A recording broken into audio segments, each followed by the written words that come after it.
At 86, Al Pacino admits one co-star he can't get past.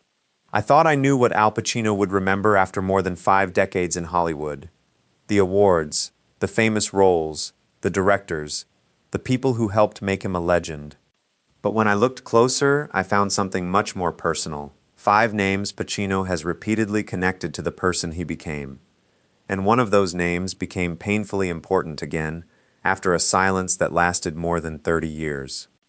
Al Pacino has spent most of his life playing men who hide what they feel. Michael Corleone, Tony Montana, Frank Serpico, Jimmy Hoffa. But every once in a while, the actor behind those characters gives us a glimpse of the real man. And when that happens, I pay attention. Because Pacino doesn't seem to remember Hollywood by its trophies. He remembers people. One of the most fascinating examples is Robert De Niro. Their careers became intertwined long before they actually shared a scene together. Both appeared in The Godfather Part 2, but their characters existed in completely different timelines. Pacino was Michael Corleone. De Niro was the young Vito. They were in the same movie, but never really together. Then came Heat in 1995. And suddenly, after all those years, Pacino and De Niro were sitting across from each other in that famous diner scene. What makes it even better is that De Niro didn't want to rehearse it. Pacino eventually realized why. There was something useful about 2 actors, both enormous stars, meeting each other without taking away the uncertainty of the moment. I love that detail because it says something about their relationship. They could have treated each other like competitors. Instead, they treated each other like artists. And that friendship survived for decades. But another name on Pacino's list carries a completely different feeling. Philip Seymour Hoffman. When Hoffman appeared in Scent of a Woman, he wasn't yet the celebrated actor audiences would eventually know. He was just 24 years old. He had a small role. At the time, he was working at a Manhattan delicatessen and trying to make acting his real career. Pacino could not have known what would happen next. Hoffman would become one of the most respected actors of his generation, eventually winning an Oscar for Capote and earning further acclaim for films like The Master and Doubt. And here's the part that stays with me. Pacino got to see the beginning. He watched someone who was practically unknown become extraordinary. Hoffman died in 2014 at just 46. For Pacino, that wasn't simply the loss of a great actor. It was the loss of someone whose talent he had witnessed before the rest of the world fully recognized it. Then there's Michelle Pfeiffer. Their story almost sounds like something a screenwriter invented. When Pfeiffer auditioned for Scarface, she was young, inexperienced, and terrified. She reportedly felt she wasn't good enough to stand opposite Pacino. And Pacino wasn't convinced either. Her audition process went badly enough that she nearly lost the role. Then came one final screen test. Pfeiffer stopped worrying about being perfect and simply committed to the scene. During the performance, a plate shattered.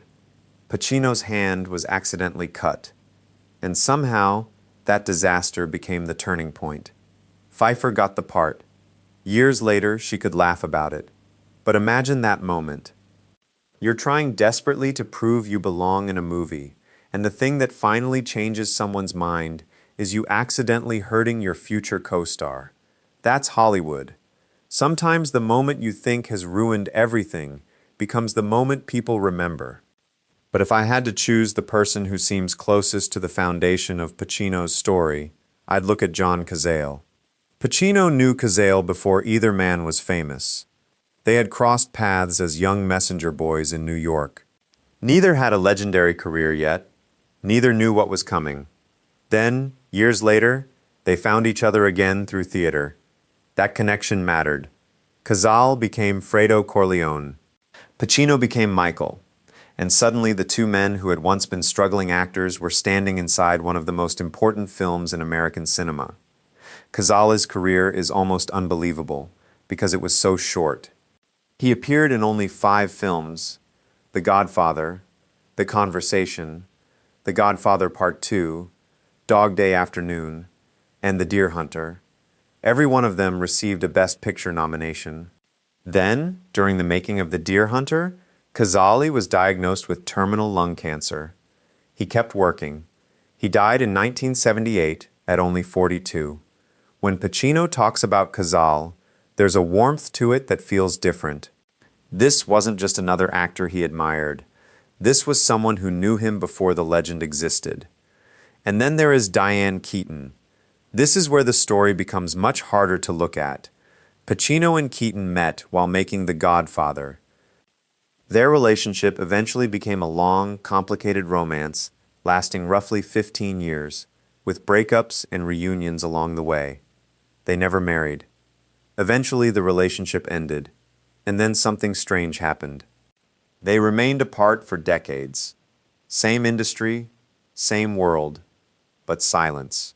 Then, in October 2025, Diane Keaton died at 79. And suddenly, all those years of silence had a completely different meaning. Pacino wrote a tribute to her after taking time to find the right words. The source material describes the tribute as something deeply personal, not simply a standard Hollywood statement. He remembered her as his partner and his friend. He remembered how she had influenced his life, and he admitted that after more than 30 years apart, memories he thought belonged to the past had returned with enormous force. That, to me, is the real story, not the romance, not the movies, the memory, because sometimes you don't realize how important someone was until you know you'll never have another chance to speak to them. Pacino has spent his life surrounded by famous people, directors, actors, producers, legends. But these 5 names tell a more intimate story. De Niro represented friendship without rivalry. Hoffman represented extraordinary talent discovered before the world caught up. Pfeiffer represented a partnership that almost didn't happen. Cazale represented the beginning, the friend who knew Pacino before Hollywood knew his name. And Keaton represented something more difficult,